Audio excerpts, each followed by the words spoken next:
আসসালামু আলাইকুম।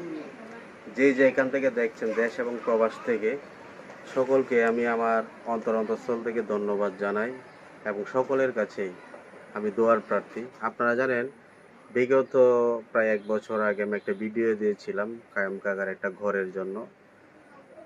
তো দীর্ঘদিন পরে আমি সেই ঘরটার কাজে হাত দিয়েছিলাম। তো আলহামদুলিল্লাহ, এটাই হচ্ছে আপনার যে পূর্বের ঘরটা আগে দেখিয়েছিলাম, এটা সেই ঘর যে ঘরটা আপনারা দেখছিলেন যে জরাজীর্ণ অবস্থায় ছিল, আর এখনো সেই ঘরটায় আছে একটা খুঁটির উপরে।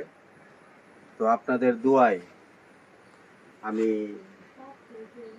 এই কায়ুম কাকাকে একটা ঘর আমি উপহার দিতে পেরেছি।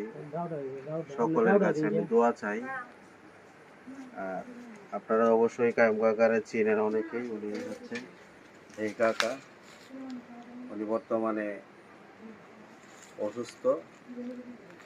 উনি শারীরিক অবস্থা যেন ভালো থাকে, সকলের কাছে দোয়া চাই।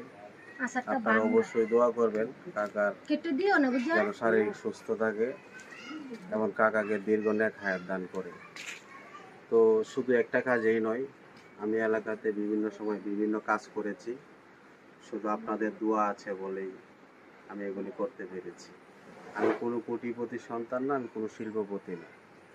আমি আমার জায়গা থেকে যতটুকু পারি এই এলাকার মানুষের জন্য, কখনো রক্ত দিয়ে, কখনো সিজারে, কখনো আপনার ডাক্তার দেখিয়ে, কখনো আপনার প্রেসক্রিপশনের ওষুধের টাকা দিয়ে, আমি যখন যেটা পারি আমি চেষ্টা করি আমি আমার এলাকার মানুষের পাশে থাকার জন্য। তো আমি যতদিন বেঁচে থাকি আপনারা দোয়া করবেন ততদিন যেন আমি আমার এলাকার মানুষের সেবা করতে পারি, সেজন্য আপনাদের কাছে দোয়া চাই। এবং নতুন যে ঘরটা আমি দিয়েছি সেই ঘরটা অবশ্যই আপনাদেরকে দেখাবো, আপনারা চলেন আমার সাথে।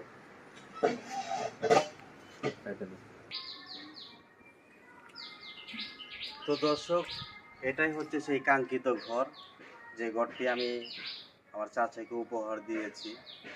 এই কি ঘরের মাধ্যমে আমি এলাকার কারো কাছ থেকে কোনো অর্থ নেই নাই, দেশ থেকেও নেই নাই এবং প্রবাস থেকে কারো অর্থ নেই নাই। আমি চেষ্টা করেছি আমার নিজস্ব অর্থায়নে আমি এই কাজটা করার জন্য।